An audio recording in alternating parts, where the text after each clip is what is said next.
সুপ্রিয় দর্শক শ্রোতা, এটা আমার থাই পেয়ারা গাছ। থাই পেয়ারা গাছে এই যে পেয়ারা ঝুলতেছে, আরও আছে। সমস্ত গাছ জুড়েই পেয়ারা। আমি আজকে হারভেস্ট করব দেখে কয়েকটা আমি এই যে পলি করার থেকে বের করে ফেলেছি, এগুলো এখন হারভেস্ট করব। কিন্তু মূলত আমি এভাবে রাখি। এই যে দেখেন পলির মধ্যে, এই যে পলির মধ্যে, এই যে পলির মধ্যে,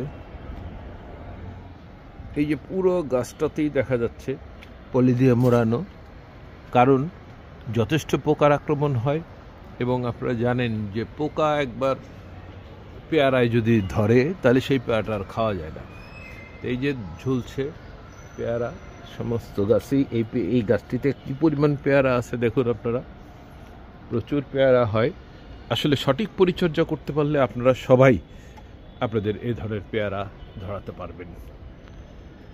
তো বন্ধুরা, এই পেয়ারা কিভাবে হইল, এত পেয়ারা কিভাবে ধরছে এবং এটা আমি পলি করে কিভাবে উপকার পাচ্ছি এবং এটাতে এই বর্ষা মৌসুমে কী ধরনের খাবার দিচ্ছি, আজকে এই ভিডিওতে আপনারা দেখবেন। সুস্থতা, আমরা ছাদ বাগান কেন করি? আমরা কিন্তু বেশিরভাগ ছাদ বাগানিরাই নিজেরা খেয়ে থাকি, নিজেরা এটার সুবিধা ভোগ করি। আমরা কিন্তু বাজারে সেল করার জন্য এটা ব্যবহার করি না, এই ছাদ বাগান করি না। আমরা ছাদ বাগান যেহেতু করি নিজের স্যাটিসফ্যাকশন, নিজের মানসিক প্রশান্তির জন্য। আমি কোথাও একটা ভ্রমণে গিয়েও এত আনন্দ পাই না যখন আমার গাছটাতে নিজের হাতে গাছ লাগিয়ে নিজের হাতে ফল ছিঁড়ে নিজে খাই এবং আত্মীয় স্বজন, সন্তানাদি, নাতি নাতনিকে খাওয়াই। তো এই স্যাটিসফ্যাকশনের জন্যই এই ধরনের প্রক্রিয়া, অর্থাৎ একটা বিশুদ্ধতা। এই যে ছাদটা করেছি, এই যে বাগানটা হয়েছে, এই যে আমার পিছনে আপনারা দেখতে পাচ্ছেন যে এই যে থাই পেয়ারা গাছ, এই যে পলি করা, এগুলি সব অর্গানিক, যাতে আমি, আমার পরিবার, আমার যারা এটা খাবে তারা সুস্থ থাকে, যা নিরাপদ থাকে, নিরাপদ ফল পায়, নিরাপদ সবজি পায়। দেখুন এই দৃশ্যটা। এটা ছিল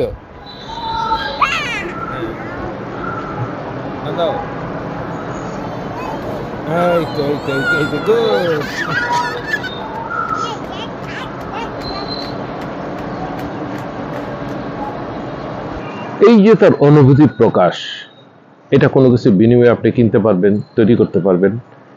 এই যে তার একটা নিজের হাত থেকে পেয়ারাটা পেরে অনুভূতি। আমরা যারা শহরে বসবাস করি তাদের সন্তানরা কিন্তু ফার্মের মুরগির মতো একটা খাঁচায় বন্দি। তারাও এখানে এসে নিজ হাতে এই যে গাছ চিনতেছে, গাছ লাগাচ্ছে, গাছে পানি দিচ্ছে, এই যে মানসিক একটা প্রশান্তি, এটা কিন্তু আমাদের অনেক পাওয়া। তাছাড়া প্রকৃতিতে আমরা তো সহযোগিতা করতেছি। তো বন্ধুরা, মূল বিষয় ছিল আজকে পেয়ারার পরিচর্যা। বলতে অনেক কথাই বলে ফেললাম, আসলে সব ভিডিওতে এত কথা বলা হয় না, আজকে মনে পড়ে গেল তাই বললাম। তো বন্ধুরা, আমার সাথে থাকুন। পেয়ারার পরিচর্যায়, পেয়ারা একটা সহজ গাছ, খুব সহজেই এটা জন্মে। বীজ থেকে হইতে পারে, কলম থেকে হইতে পারে, যে কোনোভাবে এটা লাগানো যায়। নার্সারির থেকে আপনি দেখে শুনে বলে একটা ভালো পেয়ারা গাছ নিয়ে এসে লাগিয়ে দিবেন, তাইলেই দেখবেন আর কিছু পরিচর্যা রয়েছে। পরিচর্যা 1, এটাকে প্রুনিং করতে হয় প্রথমে। প্রুনিং জিনিসটা কি? প্রুনিং জিনিসটা হলো গাছের ডালপালা থাকবে, এটাকে ছেটে দেওয়া। বন্ধুরা মনে রাখবেন, এটা 1 নম্বর টিপস। পেয়ারা গাছে নতুন ডালে পেয়ারা ধরবে। এখানে যত পেয়ারা ধরছে দেখতেছেন, আমি আমার আগের ভিডিওগুলিতেও দেখাইছি যে সব নতুন ডালে। অর্থাৎ আপনি যখন একটা ডাল কেটে দিবেন, এই যে এই মাথাটা কেটে দিচ্ছি আমি, এখানে একটা ডাল বেরিয়েছে, এটাতে পেয়ারা হবে, এটাতে কিন্তু হবে না। এই যে পুরান ডালটা দেখতেছেন, এটা কোনো পেয়ারা কখনোই আর হবে না। এই যে নতুন ডালটা বেরিয়েছে, এটা পেয়ারা হবে। সুতরাং বুঝতে পারতেছেন, এখন কাটার মৌসুম না, তাই আমি আপনাদেরকে কেটে দেখালাম না, কারণ এখন সমস্ত গাছে আমার ছেটে দেওয়া এবং এখন ফুল আসতেছে, ফল ধরতেছে। আমি আগে ভিডিওতে দেখাইছি যে আমার গাছে কিরকম পরিমাণ ফল আছে, ওখানে ছোট গুটিও আছে, ফুলও আছে। এটা সারা বছর না হইলেও অন্তত বছরে 6 মাস 7 মাস আমি এখান থেকে পেয়ারা পেয়ে থাকি। যেমন এপ্রিল মে তে পেয়ারা পেয়েছি, এটা জুন মাসের শেষ পর্যায়ে, এখনো পেয়ারা আছে। জুলাই আগস্ট পর্যন্ত এই পেয়ারাগুলি পাওয়া যাবে, তারপর একটা গ্যাপ হবে, তারপরে আবার পাওয়া যাবে। আর প্রুনিংটা কখন করবেন? প্রুনিংটা করবেন আপনি জানুয়ারি, ফেব্রুয়ারি, মার্চ, এই 3 মাসের মধ্যে প্রুনিংটা করে। ওই সময় ফল ফলারি সাধারণত গাছে থাকে না। সাধারণত যদি থাকে তাহলে ফলটাকে রেখে বাকি ডালগুলোকে কাটার চেষ্টা করবেন। আর যদি ফল না থাকে তাহলে পুরো গাছটা ছেটে দিবেন, একদম নতুন পাতা গজাবে, নতুন শাখা গজাবে, ফুল ধরবে। আর এটাকে কীটনাশক, কীটপতঙ্গ আক্রান্ত বলতে সাধারণত গাছে তেমন কীটপতঙ্গ আক্রান্ত করে না, মিলিবাগটা করতে পারে। মিলিবাগ করলে মিলিবাগের জন্য বিভিন্ন ওষুধ, আমরা অর্গানিক বা রাসায়নিক ওষুধ ব্যবহার করবেন। সেটা কিভাবে ব্যবহার করবেন সেই ওষুধের গায়ে লেখা থাকবে। পিঁপড়ে হবে, গাছে যখন ফুল হয়, পেয়ারা বড় হয়, তখন পিঁপড়ে হয়। আবার মিলিবাগ খেতে পিঁপড়ে ওঠে, পিঁপড়েনাশক ব্যবহার করবেন। আমি আমার বিভিন্ন ভিডিওতে পিঁপড়েনাশক কিটটা ব্যবহার করতেছি, দেখায়। একটা ভালো ব্র্যান্ডের পিঁপড়েনাশক নিয়ে আসবেন, কতটুকু ব্যবহার করবেন সেটা সেখানে লেখা থাকবে, ব্যবহার করে ফেলবেন। আর যে পোকা দমনের জন্য পলি তো করবেনই, পলিটা কখন করবেন বন্ধুরা, এটা খুব গুরুত্বপূর্ণ। এই যে দেখুন, এই যে পেয়ারাটা, এটা মার্বেলের দ্বিগুণ। এখন এই মেয়েটাকে পলি করবো, আরেকটা জিনিস লক্ষ্য করে, এই যে এখানে একটি পেয়ারা দেখা যাচ্ছে বন্ধুরা, এই দেখুন, এটা কিন্তু পোকা ধরে গেছে। কেন ধরে গেছে? এটাকে আমি বাঁধতে পারিনি, এটি বড় হয়ে গেছে। ঠিক ওই সাইজটা হইলে, আগে যেটা দেখালাম ওই সাইজটা হইলে বেঁধে ফেলবেন পলি দিয়ে। বা এই ধরনের প্রোটেকশন দেওয়ার জন্য বাজারে যে ধরনের ব্যবস্থা দিয়ে আছে, যে কোনোটা দিয়ে দিবেন। এই যে এটা পোকা ধরে গেছে, এটা আমি চেহারা থেকে বুঝতেছি। এই যে ছিদ্র দেখা যাচ্ছে, কারণ এটা দেখেন ওটা হচ্ছে একটু বড়, এটা আমি খেয়াল করি নেই, এক ফাঁকে হয়ে গেছে, এটা পলি করি নেই, পোকা ধরে গেছে, সুতরাং এটা বাঁধতেই হবে। তো বন্ধুরা, আমি দেখালাম যে কোন সময় আপনারা পলি করবেন, আর না হলে কিন্তু পেয়ারাকে বাঁচাতে পারবেন না, পেয়ারায় পোকা হবেই। বন্ধুরা, সারা বছর খাবার কিভাবে দিবেন? আমি তরল কিচেন কম্পোস্ট আর তরল গোবরের পানি দিয়ে থাকি। এটা লিঙ্ক দিয়ে দিব, কিভাবে তরল কিচেন কম্পোস্ট, কিভাবে তরল গোবর তৈরি করি, সেটা আমি সারা বছর দিয়ে যাই।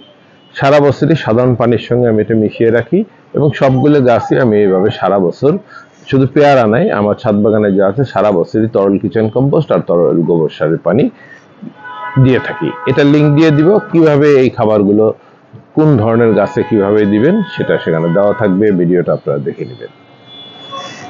আর এই মৌসুমে, এই বর্ষার মৌসুমে কি করবেন?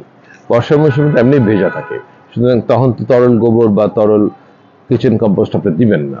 বর্ষা কন্টিনিউ বৃষ্টি হচ্ছে, প্রতিনিয়ত বৃষ্টি হচ্ছে, সুতরাং এখন কিন্তু খাবার ওইভাবে দেওয়া যাবে না। এখন কি করবেন দেখুন তাহলে। এই বর্ষা মৌসুমে এইভাবে খাবার দিন। প্রথমে মালচিংগুলোকে সরিয়ে দিন। আমার গাছগুলো বেশিরভাগই মালচিং করা থাকে, মালচিং করা থাকলে পানি কম লাগে, গাছও ভালো থাকে, শিকড় ভালো থাকে। এগুলোকে একটু সরিয়ে নিন। এই ধরনের ড্রামে, এই ধরনের পুরান গাছগুলিতে মাটি খুঁড়ে তো দেওয়া সম্ভব না, মাটি খুঁড়লে শিকড় করে যাবে। সেটা শুধুমাত্র যখন আমরা রিপোর্টিং করি তখন এটা করা সম্ভব। তো এই মুহূর্তে ফল ফুলে ভর্তি, এখন ওদিকে তাকাবো না, এখন বর্ষা মৌসুম, পানি সবসময় ঝরছে, তাই এখানে ছিদ্র করব। এই যে এরকম একটা চিকন কিছু নেবেন, এটা আমি লোহার একটা বস্তু নিয়েছি, এটাকে একটু এরকম করুন, একটা, এই দুইটা, এই তিনটা, এই চারটা, 6-7টা এরকম করুন। এই যে লক্ষ্য করুন, এই যে শলাকাটা আমার লোহার একটি বিষয় বস্তু, এটাকে আমি 2 ইঞ্চি পরিমাণ করেছি। 2 থেকে 3 ইঞ্চির বেশি করতে হবে না, 2 ইঞ্চি করলেই যথেষ্ট। করে একটু নাড়াচাড়া দিলে একটু ফাঁক হবে, সেখানে আপনি এই খাবারটা। এবার আপনাদের প্রশ্ন যে কি ধরনের খাবার আমি এখানে দিচ্ছি। এই যে দেখতে পাচ্ছেন, এটা লাল পটাশ এবং ছাইয়ের মিশ্রণ। লাল পটাশ তো আপনারা সবাই জানেন, ছাইটা হলো কাঠকলা থেকে পোড়ানো ছাই হইতে হবে। 3 চামচ লাল পটাশ, 1 চামচ ছাই মিশ্রণ করাবেন, তারপরে এখানে এইটা দিবেন। এই ছাই এখানে পিঁপড়া সহ বিভিন্ন পোকামাকড় দূর করে দিবে, যাতে ফাঙ্গাস না জমে। এই মৌসুমে যেহেতু বৃষ্টিপাত বেশি হয়, পানি থাকে, ফাঙ্গাস যাতে না জমে, এবং সেই জন্য এভাবে মিক্সড করে খাবারটা দিবেন। আরো ফুল আসবে এবং পেয়ারাগুলো খাবার পেয়ে হৃষ্টপুষ্ট হবে, আকৃতির বড় হবে। এই বর্ষা মৌসুমে প্রতি মাসে একবার এই খাবারটা প্রয়োগ করবেন। বর্ষা শেষ হয়ে গেলে আবার আগের নিয়মে খাবার দিতে থাকবেন। বন্ধুরা, এতক্ষণ যারা আমার সঙ্গে ছিলেন তাদেরকে অশেষ ধন্যবাদ। এখনো যদি আমার চ্যানেলটি সাবস্ক্রাইব না করে থাকেন, অনুগ্রহ করে নেবেন।